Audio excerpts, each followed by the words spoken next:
Hey guys, Neff with another video tutorial. Today we're going to be talking about how to set up your Maya files for animation. So we're going to go ahead and start off by opening our Autodesk Maya file. So you're going to go ahead and click that. And remember, this software is a very heavy software, so it might take a while on your computer to load up, so just bear with me. Alright, so first thing we're going to do is we're going to create a save file folder. So we're going to go ahead and go to the file menu on the top of the screen, and again, bear with me while the program is still loading.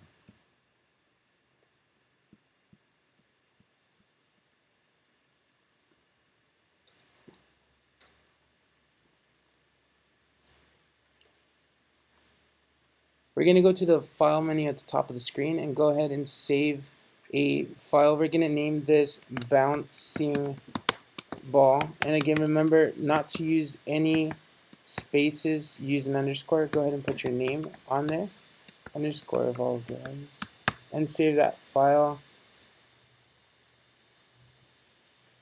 Then we're going to go ahead and get started by creating a ball. So the first thing you're going to do is go to your front profile view, press spacebar, and you're going to move the pivot on your shape by pressing D and V.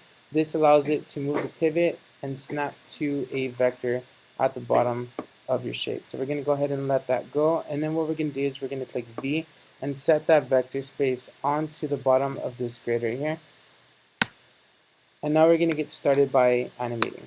So what we're going to do is we're going to go to the front profile view, and we're going to go ahead and click we're going to click S, and that's going to save a keyframe. Notice on here on the side, you're going to have all these little red marks happening. This allows your shape to be saved as it is at the moment.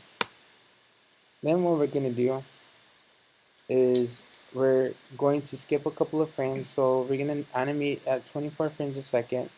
So we're going to go to frame 4, and we're going to move this ball up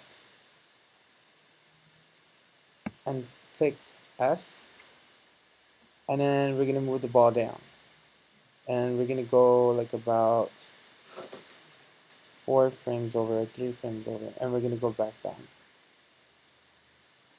and we're going to click S. Now if I were to scroll back and forward over here, you can see I've animated my ball, right?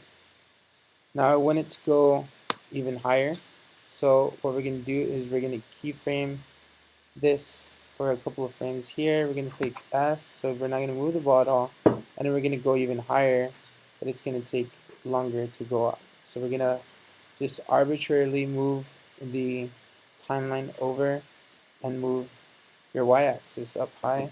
Press S, save keyframe, and again, to give the illusion of gravity, you're going to make your ball move faster going down towards the bottom of the frame.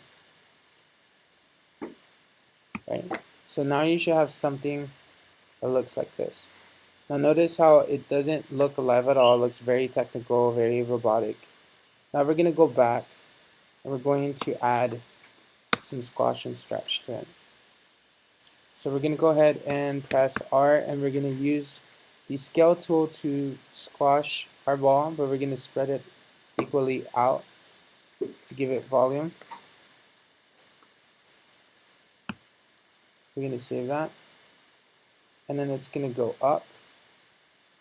We're going to stretch that out, but we're going to again scale it down to make it look like it retained its volume.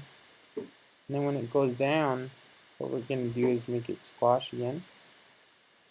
And we're going to spread that out to retain volume.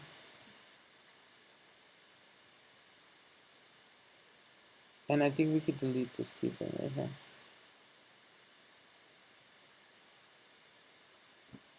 And we're going to squash this up and scale it down. So it should roughly maintain the same volume. And then it's going to pound the ground even harder because that was a huge space right there. So when I press play, it should look like something like that. Again, it's not going to be perfect. This is an exercise. So don't expect this to be all Avatar or the next Star Wars. So we're going to go ahead and press 1 over here, to make it again a solid ball, like a regular one.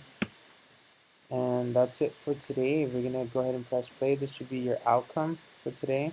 We're gonna hit save, and when you're done, go ahead and log off and give your computer to someone else. Thanks.